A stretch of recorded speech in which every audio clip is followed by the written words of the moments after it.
Pessoal, boa noite. Hoje eu vou estar aqui comentando para vocês com relação à questão do foro privilegiado e por que eu defendo a sua extinção ou pelo menos uma revisão completa desse instituto, se queremos de fato continuar na nossa luta contra a corrupção no nosso país. Bem, o foro privilegiado, o foro por prerrogativa de função, ele está previsto tanto no Código de Processo Penal quanto na Constituição. Então, o Brasil talvez seja um dos países que tem mais autoridades com foro privilegiado no mundo. Recentemente cheguei a ler uma reportagem onde se falava até em mais de 40 mil autoridades com foro privilegiado. E o que vem a ser essa prerrogativa? Os cidadãos comuns, quando cometem crimes, eles são julgados em quê? Em primeira instância por um juiz singular, ou seja, um juiz único, né? Ocorre que a nossa legislação, ela prevê para vários casos aquela situação em que você não é julgado por um juiz de primeira instância, mas você já começa sendo julgado ou na segunda instância, que no caso do Brasil nós temos os tribunais de justiça e os tribunais regionais federais, que são 5 no país, e temos também a possibilidade de algumas autoridades que são julgadas diretamente ou perante o Superior Tribunal de Justiça, que é o STJ, ou então perante o Supremo Tribunal Federal, que é o STF, né? Então, por exemplo, vamos dar alguns exemplos. Um governador, se ele cometer um crime comum, ele não vai ser julgado inicialmente pela primeira instância, e sim vai ser julgado diretamente no Superior Tribunal de Justiça, dependendo, nesse caso, dele ser denunciado por uma única pessoa, que seria o Procurador-Geral da República, ou algum dos seus assessores ali no caso. Na situação, por exemplo, dessa autoridade ser um deputado federal ou um senador da República, ele é julgado diretamente no Supremo Tribunal Federal. Ministro de Estado também, entendeu? Então, assim, esses são apenas alguns exemplos. Eu poderia ficar aqui citando vários outros exemplos, como, por exemplo, membros do Ministério Público, prefeitos, juízes e outras autoridades que também têm esse foro privilegiado. E por que eu acho, no meu entendimento, que esse foro tem que acabar ou no mínimo ser revisado, pessoal? Um ponto principal no meu que eu vejo é com relação à própria questão da escolha, de como é feita a escolha dos desembargadores, que são os juízes de segunda instância, e os ministros que ocorrem nos tribunais superiores, o STJ e o Supremo. O que acontece? Vamos pegar, por exemplo, o caso do Supremo Tribunal Federal. Ali, pela própria Constituição, nós temos que a pessoa que ali que é colocada ali, ela é o quê? Ela é escolhida dentro de uma pessoa por parte do presidente da República. Então, nesse caso, você vê que ele não está ali pelo conhecimento técnico dele ou simplesmente por algum tipo de concurso que ele fez, e sim pelo presidente. Então, o que o foro abre a possibilidade? Não estou colocando aqui, fulanizando nenhum caso especificamente, mas pensem comigo. Imagine, por exemplo, que eu sou o presidente da República e eu coloco ali, por exemplo, um ministro nomeado. Então, imagine que eu, posteriormente, venha a ser acusado de um crime comum que eu tenha praticado, por exemplo, corrupção. Será que aquele ministro que eu acabei escolhendo, ele terá a pressa em me julgar? Ou será que em muitos casos aquela ação ali vai ficar anos e anos tramitando e eu continuando impune no caso? Até porque a própria Constituição ela chega também, no caso do presidente da República, prevê até uma imunidade durante aquele período que ele está ali atuando como presidente.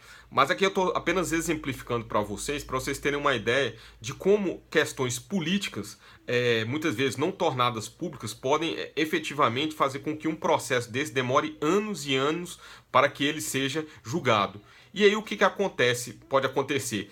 Posteriormente, essa autoridade ela vem a perder esse foro privilegiado. Por que ela vem a perder esse foro privilegiado? Por exemplo, um senador da República que estava sendo julgado no Supremo Tribunal Federal, ele acaba não sendo reeleito, no caso. Então, esse processo dele volta o quê? É mandado de volta para a primeira instância. Muitas vezes isso aí demora meses para começar novamente a tramitar no caso. Então você vê que o processo acaba perdendo muito do seu dinamismo. Então, nesse sentido, é que eu, pessoalmente, eu defendo que nenhum tribunal superior ou nenhum tribunal de justiça ou TRF, no meu entendimento, deveria haver nomeações políticas, no sentido de nomeações feitas por políticos. Eu sou a favor, no caso de que sejam formados apenas a partir ou de membros do Ministério Público ou então membros da magistratura, ou seja, juízes de carreira, certo? Não até para que não haja dúvidas com relação à própria idoneidade dos magistrados ali que forem escolhidos.